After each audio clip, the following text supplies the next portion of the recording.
Good morning, sixth grade. We are going to be starting chapter 14 today. We're going to be starting to look at the human body for the last little bit of our school year. And so we're going to start with the system that kind of controls everything else. So today we're going to be looking at the nervous system. The nervous system is the system that literally tells your body what to do for pretty much everything, okay? It is essentially the brain of your body, and specifically there are a couple different parts that you're going to need to know about. So first we're going to start by talking about the fact that there's actually two parts to the nervous system.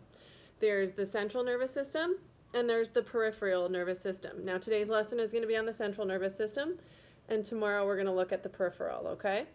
The central nervous system, first of all, you should read in your textbooks not chapter, 336 through 339, okay? 336 to 339, and then go ahead and watch this video. So if you want to pause it for a second, go ahead and do that reading and then come back, okay?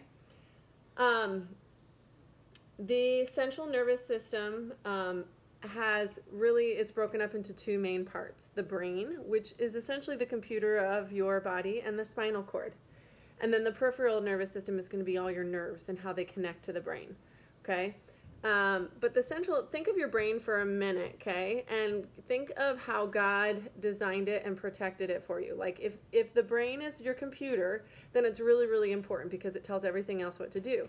So God set in place a system to protect it. Not only did he give you your skull, think of like a bike helmet, right? You put on a bike helmet and it protects your head when you go biking in case you fall, right? Your skull is also there, the bones of your skull, to protect your brain, okay? Now I have a little experiment to show you. Here is an egg inside a jar, okay? Imagine this is your brain and the jar is your skull, okay? Watch what happens if you take a big fall. Oh boy, scrambled eggs, okay? That would not be good. So not only do you have your skull, God also gave you some fluid that surrounds your brain. So in this jar, I've got an egg, but notice it's surrounded in water. What happens when I shake it? Anything happening to that egg? No, it's staying perfectly fine.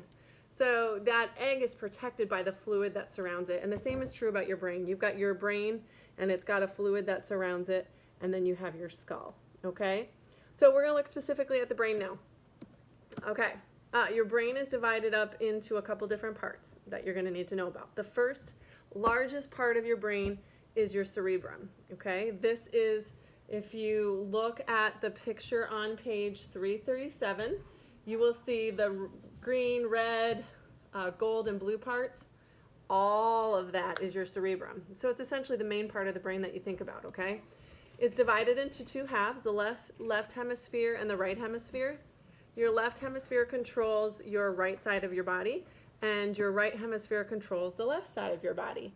And then it's also divided into lobes, and that's those different colors you see on that picture, okay? The green lobe is your frontal lobe. It controls your conscious movements, reasoning, thoughts, personality, okay? So when you're thinking, you're using that frontal part of your brain, okay? So when you do math, that's what you're using, okay? And when you go for a run, right? That's what you're using. Then you've got your parietal lobe. That is the red portion. It's towards the back up here, okay? It helps you to interpret touch, taste, and pain. So this is kind of your sensory receptors are connected back there, okay? Then we've got your temporal lobe, which is in the front but at the bottom. That's the blue lobe in your picture, okay? That controls hearing, speech, and memory. That's where all those things are connected. And then you've got your occipital lobe, and that's in the back, like right back here. Not quite that low, but like the bottom section of that gold one there. And that stores information about sight. And wow, I just lost my thought. What do we call it? Not auditory. What's eyes? What do you call your eye nerve, Eli? What's the nerve in your eye called? Optical, thank you. I had a brain fart. Your optical nerve connects to that section, okay? So those are the different lobes. Those are what they do. all of those lobes are a part of the cerebrum. Okay? Next, below that is your cerebellum. Okay? That's your little bit, it's called your little brain, and it essentially coordinates your body movements. It helps you with balance, etc. If you put your hands back in the back of your skull right here, and you go ahead and look from left to right, you can actually feel your muscles moving along with your eyes. It's pretty cool. But essentially it controls balance, and hold on. Oh, turn that down. Also cooking lunch at the same time, so you know. So then we are going to talk real quick about your brain stem, okay? Your brain stem connects your brain to your spinal cord, okay?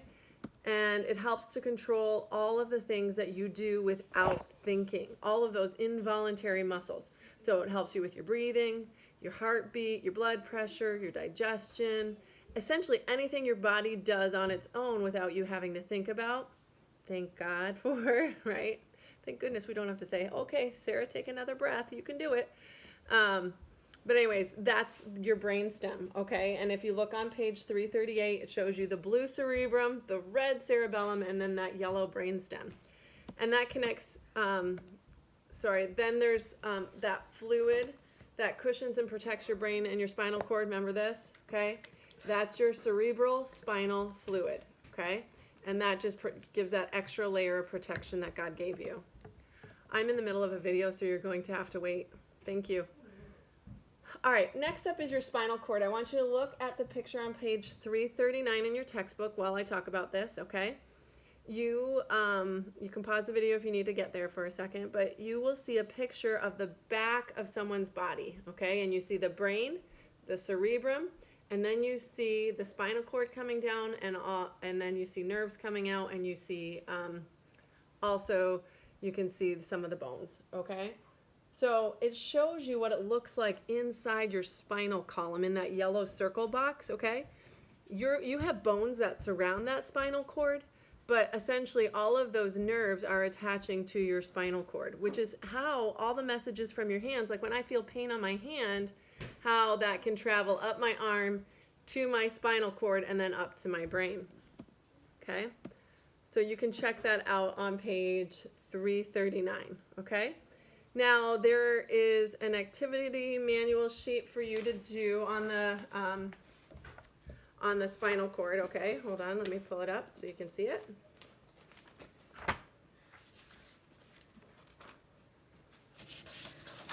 So the central nervous system is 226. Just going to show you real quick because that has the answers on it. Go ahead and work on that for homework today.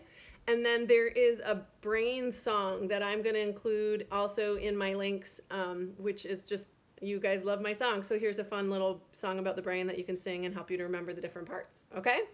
Miss you guys. Love you. Good luck with everything. Don't forget to call or text or email if you have questions. Okay? Bye.